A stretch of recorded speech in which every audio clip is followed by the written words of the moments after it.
meus consagrados? Como é que tá a vida de vocês? Tudo certo? Como 2 e 2 são 5? Aqui quem vos fala mais uma vez sou eu, mais um Lucas, para começar o segundo vídeo da série Evolução Gráfica e Lore de um dos jogos mais nostálgicos do Super Nintendo, e esse que vos fala é um speedrunner. Então, vocês já sabem porque eu falei sobre isso lá no primeiro vídeo, dá uma olhadinha aqui na prova. Portanto, estamos falando do nosso querido Donkey Kong, com suas trilhas sonoras maravilhosas. Para vocês terem ideia, eu montei o roteiro ouvindo a música do funk em Donkey Kong 2 e com a sua gameplay simples. Simples? Tu jogou Donkey Kong mesmo, seu speedrunnerzinho de merda? Calma, ô seu arrombado! Eu só não queria assustar a galera no começo, né? Lá na frente vocês vão entender do que eu tô falando, meus consagrados. Então aguardem as cenas dos próximos capítulos. Então, sem mais delongas e interrupções, bora pro vídeo. Essa série será dividida em 3 vídeos. E no vídeo de hoje falaremos sobre a sua estreia lá em 1981 até o jogo Donkey Kong Country 3, lançado em 1996, deste jogo maravilhoso criado por Shigeru Miyamoto. A primeira aparição de Donkey Kong nos consoles e arcades, como eu falei, estreia em 1981 nos arcades com o jogo de mesmo nome, Donkey Kong, que marca sua batalha contra um tal de Jumpman. Esse Jumpman, anos mais tarde, ele vai acabar se tornando um personagem do Hall da Fama da Nintendo, sendo a sua principal franquia. Obviamente que existem outras franquias tão grandes da Nintendo, como por exemplo The Legend of Zelda e Kirby, por exemplo. Mas creio que não há discussões com relação. Se você não concorda, se você discorda, eu quero que você se foda.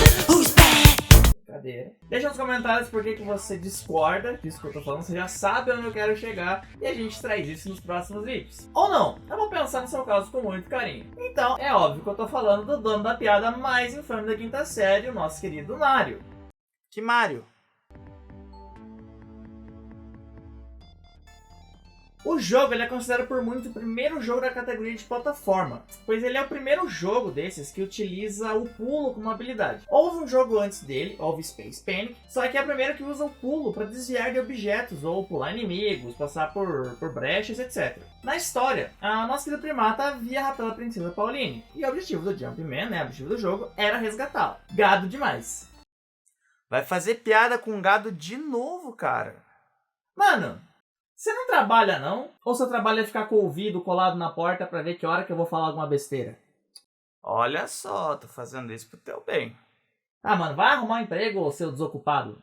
Dentro do jogo, a cada 10 mil pontos você ganhava mais uma vida e você pode ganhar pontos, destruindo os obstáculos ou passando por eles, por exemplo. Então o objetivo e a história são basicamente esses. E uma curiosidade é que em 1982, a Universal Studios processou a Nintendo justamente por achar esse jogo muito parecido com King Kong. Só que, como é que eu posso dizer? O macaco lá do Empire State, ele já havia entrado em domínio público. Não exatamente em domínio público, porque ele de fato não entrou em domínio público ainda. Só que é um outro processo envolvendo adaptação com RKO, que foi quem fez e desenvolveu o primeiro filme lá do King Kong lá em 1933, e tinha uma questão específica com relação aos direitos de adaptação, ou seja, esses direitos de adaptação já estavam em domínio público. Então, no julgamento da grande batalha dos Kongs, a corte americana reconheceu que a Universal não poderia impedir adaptações, e que a rigor não era possível confundir os personagens que tinham, basicamente, como é que posso dizer? Na verdade, de fato, eles não poderiam ser considerados personagens idênticos. O que havia de idêntico era que existia um gorila, existia uma princesa ou uma personagem do sexo feminino para ser salva e um homem que veio para resgatá-la. E mesmo depois que a Universal Studios entrou com o recurso, quem saiu vencedor dessa batalha foi a Nintendo. E apesar de ter sido lançado em arcades em 81, o jogo só saiu para consoles lá em 1983, quando foi lançado no Nintendinho. Nos 2 anos seguintes, em 1982 e 1983, foram lançados Donkey Kong Jr., onde no contexto do jogo os papéis se invertem, e o menino do Jr., o menino Donkey Kong, precisa salvar o seu pai das garras do Mario. E no Donkey Kong 3, é o nosso querido gorila que invade uma estufa e é perseguido pelo seu dono. E o Donkey Kong Jr. recebeu uma espécie de spin-off em 1983 chamado de Donkey Kong Jr. Map. Esse jogo basicamente consistia no nosso querido Donkey Kong Jr. resolvendo problemas de matemática colocados pelo seu pai, o gorilão do tesouro de bananas, fazendo combinações numéricas, escalando cipós e coletando os números e expressões que atingissem aquele número específico que estava na tela do jogo. Já em 1983, 1988, os 2 primeiros jogos dessa série receberiam um compilado chamado de Donkey Kong Classics. Em 1994, o primeiro jogo lá de 1981 recebeu um jogo baseado na gameplay de Donkey Kong, esse também com o mesmo nome, para o Game Boy. Então, no mesmo ano, em 1994, a Nintendo resolveu trocar uma ideia lá com a desenvolvedora Rare, que hoje faz parte do grupo Microsoft, e então criando o nosso querido Donkey Kong Country. O jogo, né, foi feito para o Super NES. Como vocês podem ter visto lá no vídeo anterior, eu tenho o cartucho dele. Na verdade eu tinha, porque na verdade a gente combinou aqui, as coisas não tem com o meu irmão.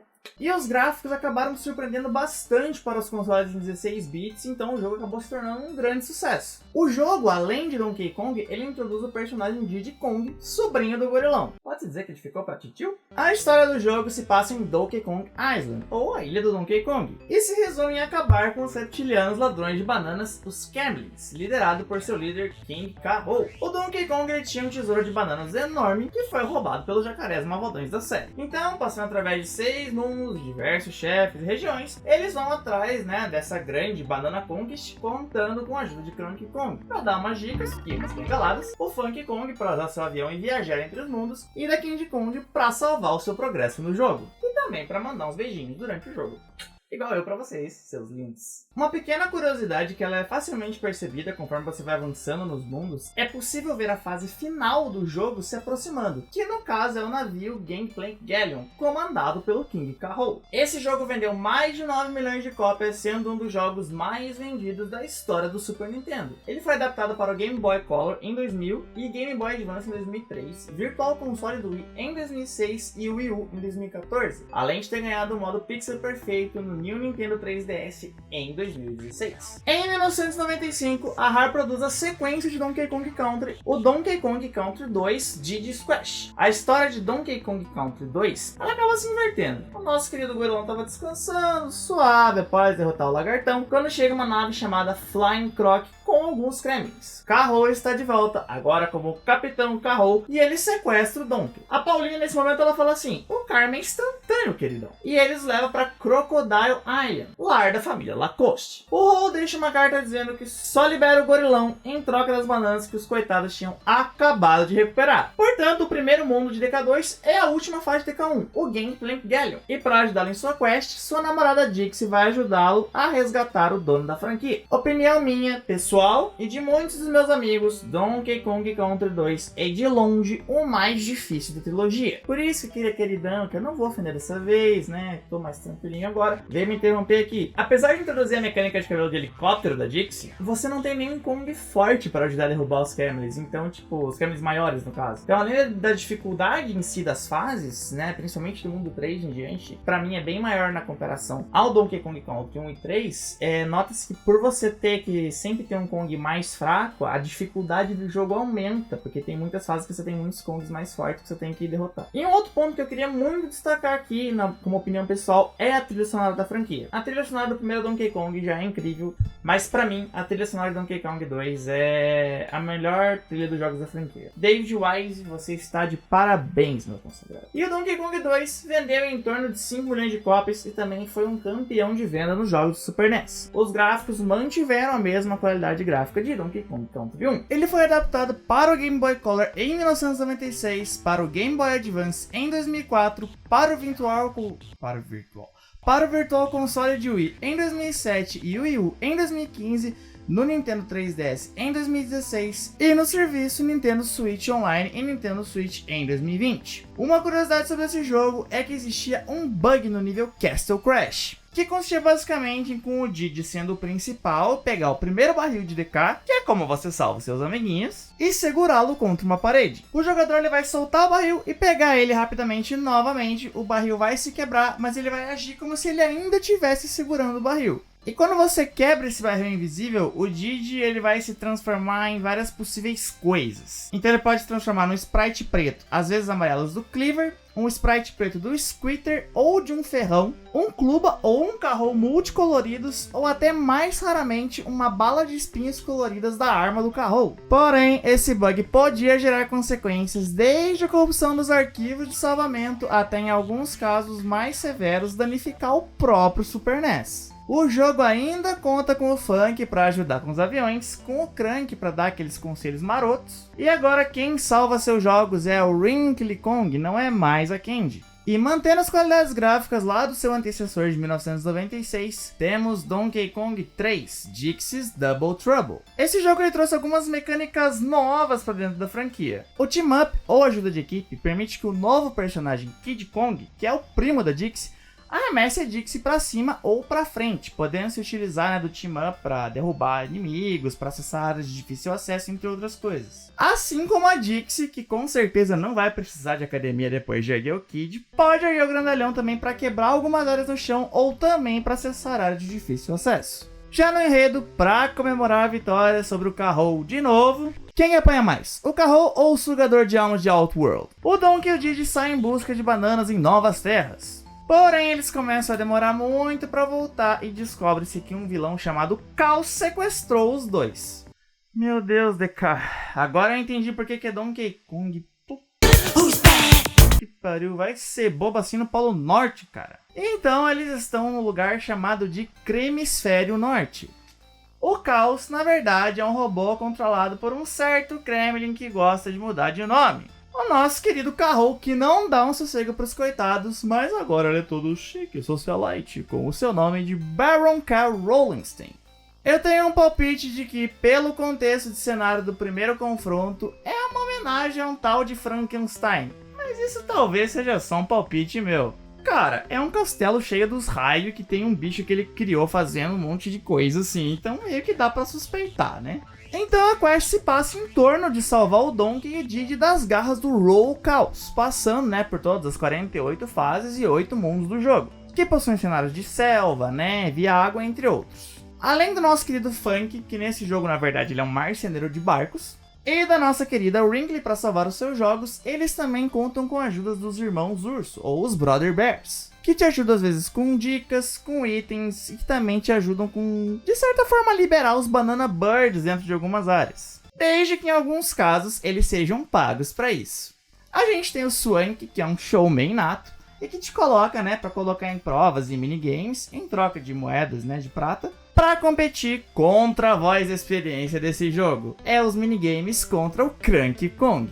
Você pode jogar esses minigames contra ele para ganhar mais moeda de prata e bananas. Nesse jogo existe como desbloquear alguns códigos na sala de loading, pressionando LRR, LRR, LR, LR. Onde se pode usar os códigos livres para dar 50 vidas, a save para salvamento automático, Mary para um bônus com tema de Natal, Color para mudar a roupa da Dixie e do Kid, Music para o teste de música da Dixie, Water para entrar na primeira cachoeira com 85 moedas bônus, Erase para zerar todos os tempos, Hard R para colocar uma dificuldade extra e para um super nível de dificuldade, ou seja, sem barris, você usa o código do FST. Além disso, na tela de Game Over você pode ficar brincando com os blocos, pressionando as teclas.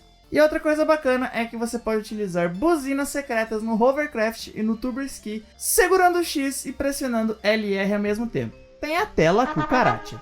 O DK3 também foi um grande vencedor, chegando a 3.5 milhas de cartuchos vendidos, superando inclusive jogos como Final Fantasy VI ou Mortal Kombat 2. O jogo teve também remakes para o Game Boy Advance em 2005, para o serviço Virtual Console do Wii em 2007 e o Wii U em 2014. As adaptações para o Game Boy da franquia elas são uma versão condensada dos jogos e levam o nome de Donkey Kong Land 1, 2 e 3. David Wise, juntamente com Eveline Fischer, trouxe mais uma série de trilhas sonoras maravilhosas para dentro do jogo. Sério, tragam o Oscar para David Wise. Pra música é M. Então tragam um M e um Oscar para David Wise. Uma curiosidade é que em Donkey Kong 3, diferentemente de seus antecessores, a visualização de se você pegou todos os bônus e DK Coins de cada fase, ele é muito mais fácil de se compreender porque ela é demonstrada com as bandeirinhas. Se a bandeira estiver levantada, você pegou todos os bônus daquela fase. E se você pegou a DK Coin, a flag amarela também fica estendida. A minha meta como speedrunner desse jogo é tentar fechar esse jogo 103% em menos de 3 horas. Por enquanto, o meu melhor tempo é de 3 horas e 25. Bom, meus consagrados, esse é o primeiro de 3 vídeos da série sobre Donkey Kong. No próximo vídeo, a gente vai continuar com os outros jogos da franquia, começando pelo Donkey Kong do Nintendo 64. Além de trazer, curiosidades da franquia e trazer alguns outros jogos nos quais a família Donkey Kong aparece. Talvez nesse, talvez no último vídeo, então descubra. Então, se você gostou do conteúdo, dá um like igual ao Donkey Kong quando ele passa um bônus em Donkey Kong Country 1. Se inscreve, compartilha com seus amigos, deixa o sininho ativado para não perder a notificação dos próximos conteúdos. Então é isso, meus consagrados. Nos vemos no próximo vídeo.